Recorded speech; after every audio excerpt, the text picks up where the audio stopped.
Good afternoon, you handsome lot. Well, we have got a 2014 Ford Fiesta 1 litre EcoBoost. I've done enough of these now, I shouldn't have to mumble my words out. But however, we're going to be doing a wet belt change in it, and this one has covered 95,000 miles.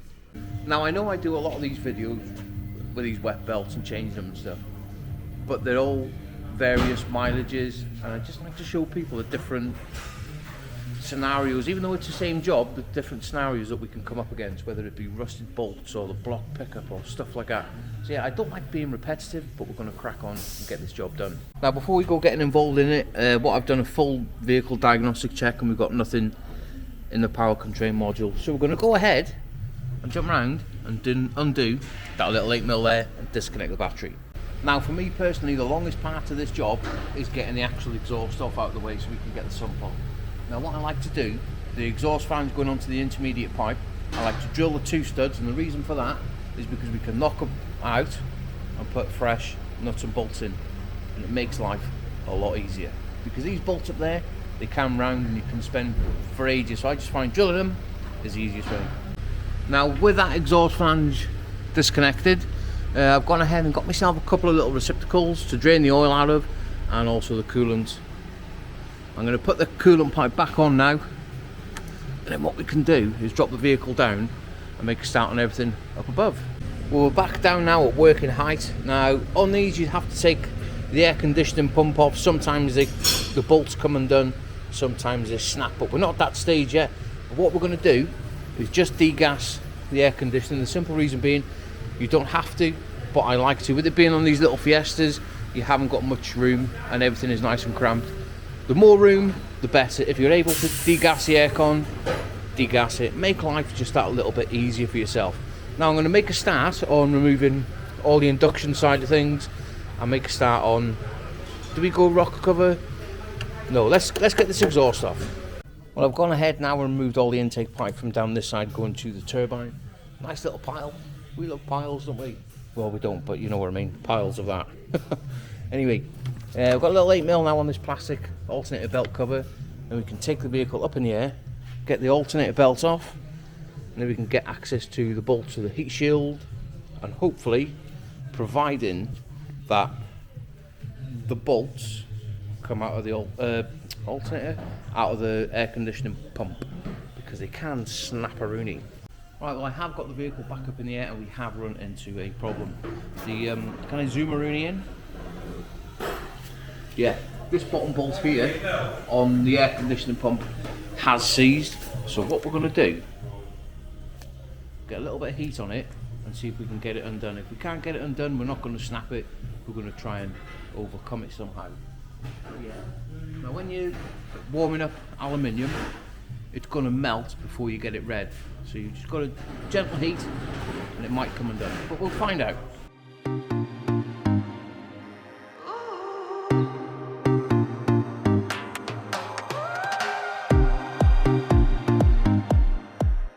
Right, well, that little bit of heat didn't work and that bolt is just twisting, so we're not going to snap it off. We're going to leave it alone because I don't want no more drama.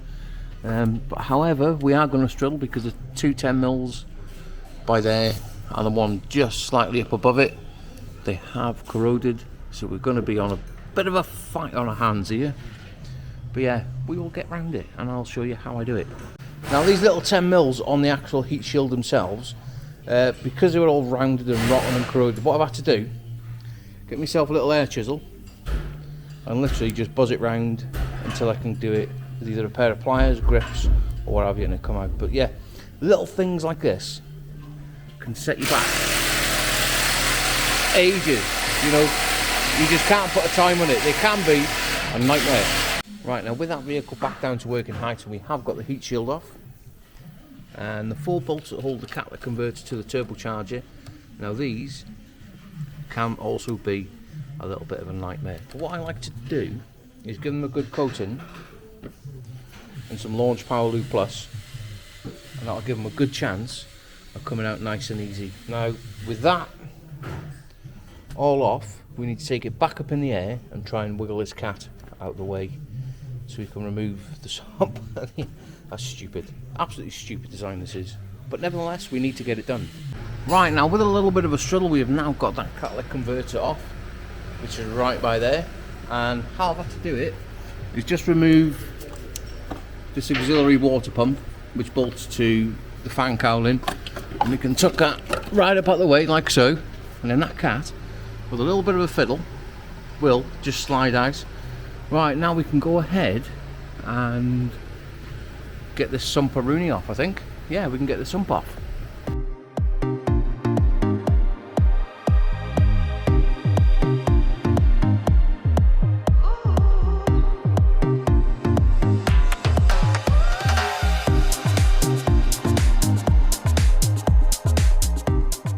Right, well there we go with a little bit of magic, and it was magic. That sump is now off, and it was such a pain to get it off with that, because normally you can get your bar right in there and prise the sump down. As you've seen, I mean, a little bit of a time lapse. It was a little bit awkward, but we have got it off. So we just get our little light now. Have a look at that oil pickup. Are you ready? It's not looking good. Blocked solid. Yeah, there we go, block solid. We need to clean that out. Now with that sump off out of the way, we do need to remove the starter motor so we can lock the flywheel.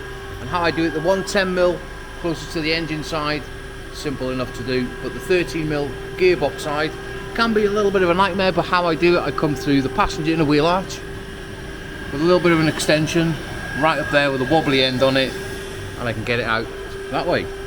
Right, now with that starter motor out, what I'm going to do is put the crank locking pin through the block, where there's a little 10mm at the back there, comes through there. We're going to get a 21 on the crankshaft bolt now. We're going to spin it round. You should see that crank coming round. Oh no, oil. Right, that crank now should lock on that pin there, like so. Now once I've got that crankshaft timed up in place, we're going to drop the car down. There's a lot of up and down on this job. Does me head in. But yeah, we're going to get the rocker cover off now and get the camshafts locked. Let's get involved in removing the rocker cover. We've got to take the coil packs out, the fuel rail, high pressure fuel pump. Now at the back here, there is that 10mm, which was a 10, is now an 8.5, possibly a 9. And as you can see, they do rot, so please bear in mind, you do cut. The older these cars are getting, the harder the job is getting. It's a little bit of a pain, but right, I'm going to get involved and do a little bit of a time lapse for you.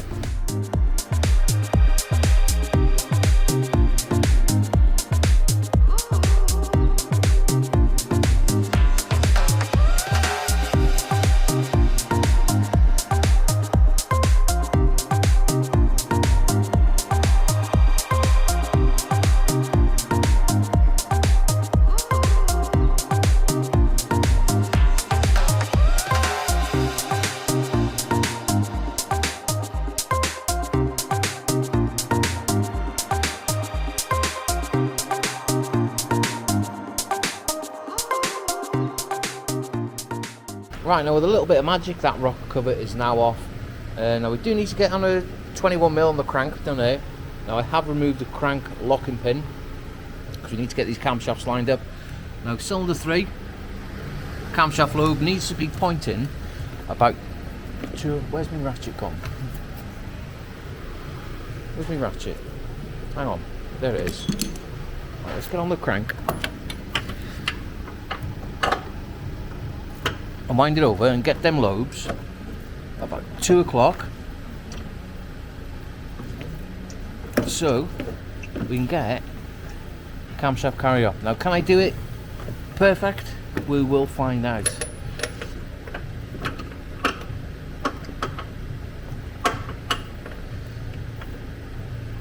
It needs to be not far off about there, so we can go ahead and get this camshaft locking tool and slide it in place. Nope, this time we haven't got it bang on.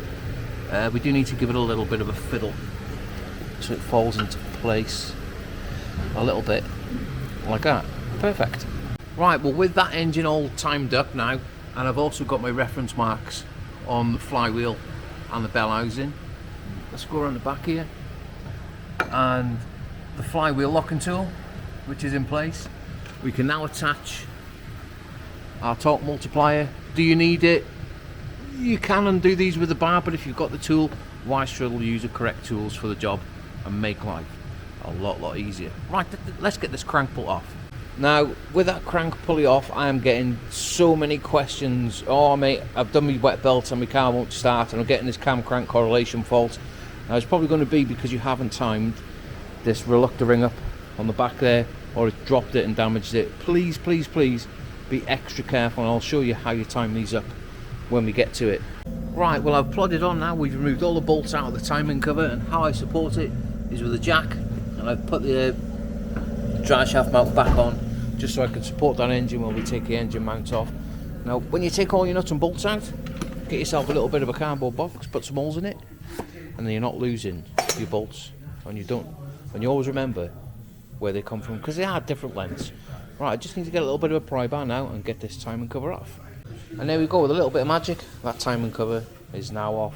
And I've gone ahead and we've removed the belt. Now this is probably one of the worst ones that I've seen in a while. We flip the belt over now. It is all breaking up. Look at the state of it. Right, now the hardest part, cleaning. Right, now after a short period of time, I'll say that lightly, short period of time, that engine is now like brand new. I've put the tensioner on already, and we've torqued it up to 28 Newton meters. I'm just going to put the oil pump belt on in a minute, but look at that timing cover as well. We've made that look like brand new as well. And how I clean these down is a little bit of brake and clutch cleaner, get myself a little paintbrush and just try and make it as best as we can.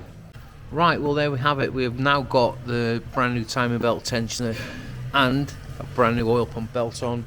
Now, what I've done, gone ahead and put the sealant around the timing cover, and the sealant that we're using this time is BJ Automotive. This stuff is absolutely second to none.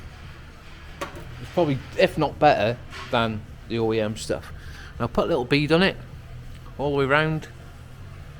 Make sure that you put a nice, I don't know if you can see it now, a V in the nozzle itself.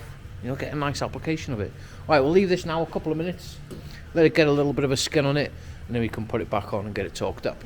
Right, well, I've now gone ahead and put the timing cover back on, and it is bolted back up into the chassis. Now, if you've done that sealant right, you should get a nice beading of it like that on the inside. Now, I have gone ahead and I've just removed the gauze out of the oil pickup, and as you can see, it is absolutely ramaroonied with timing belt. Well, let's get this cleaned off. And there we go, that oil pickup gauze now is brand new. We can just get this tapped back into place. Right, well, we are now into the next day. Now, this job has taken a lot longer than expected. Now the timing cover sealant has gone off overnight, we're going to go ahead and fit a brand new crankshaft oil seal. Now, in the laser tool timing kit, you do get the crank seal driver. Right, let's get it plonked in. Right, now with that brand new crankshaft oil seal put back in, we can go ahead and fit our friction washer. Now, these have to be fitted when you're doing these. They're not fitted from factory, but you've got to fit them when you're replacing the belts. Right, let's get this crankshaft pulley on and the torque multiplier. Right, well, that is the crankshaft pulley with a new bolt fitted. Now, that timing pin, that has to go in between the pulley and the timing cover. If it isn't, this engine isn't going to start. Now, you probably know me by now, but I do like to put lots of reference marks on the pulley, just so you know that nothing's slipping. And if I can just show you on the flywheel, on the bell housing as well. Now we need to move around and put the torque multiplier on and torque it up to, what, I can't remember. Hang on, where have we gone? It's 60 Newton meters on the torque multiplier, and then 5 stages of 90 degrees. Right, now I've gone ahead and I've torqued that bolt right up to spec. Now, I do like to leave the pin in the back in the pulley. The simple reason being, if you can pull it in and out after you've torqued it up, that pulley is absolutely perfect. And also, where's it gone? Check your marks as well, so nothing has slipped. Beautiful. Right, well now I need to get this sump back on. Now what I'm going to do, it's going to be a fiddle getting it on with this air conditioning pump. Now we all know that this bolt was seized at the bottom and I've had heat on it and it was going to snap on one thing and another. So I'm going to get the Pickler vibro gun on it and we're going to see if we can get this bolt out with a little bit of vibration. Now it has got a little attachment on it and it does come, you can buy, let me go and show you, a set of sockets that go with it, and it does go on a handle which you can, as you're vibrating it, you can twist it. So we're going to give it a go and see what happens. Now you lot know by now that I like to try and overcome stuff. Now we're going to give it a blasteroonie, get on the 10mm, I'm going to give it a good few shocks and we're going to see if this bolt comes off.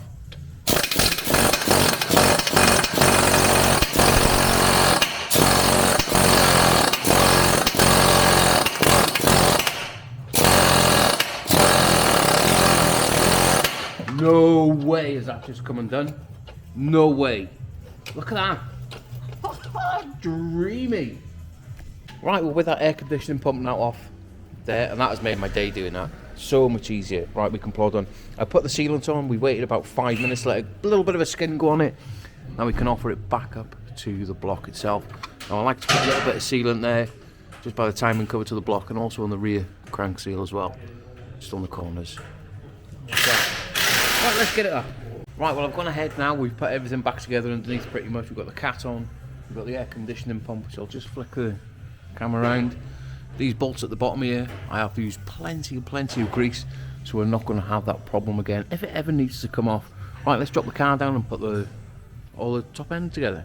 Right, well now I've got this vehicle back down to working height. Before we go getting too involved in putting it back together, we're just going to remove the vacuum pump off the end of the cylinder head there. For the simple reason being, on the bottom when you tip it upside down, there is a little filter, and again, that one gets blocked up full of all the belt, so we've got to make sure that that is nice and clean. A little bit, focus, a little bit like that. Right, let's go ahead now and get this car fully built back up. I'm not going to bore you because I've blabbed on for too long, but we have got a brand new rocker cover gasket to go on it as well. So yeah, let's plod on. Well, finally, with a little bit of magic now, that vehicle is all back together. We've got some fresh oil in it, a brand new genuine oil and filter, put fresh coolant in it. Now I've wound the engine over for about 10-20 seconds with the coil disconnected, and I've just plugged them back in. I'm going to go for the first startup. Am I nervous? No. Got two shots, it's either going to start or it doesn't.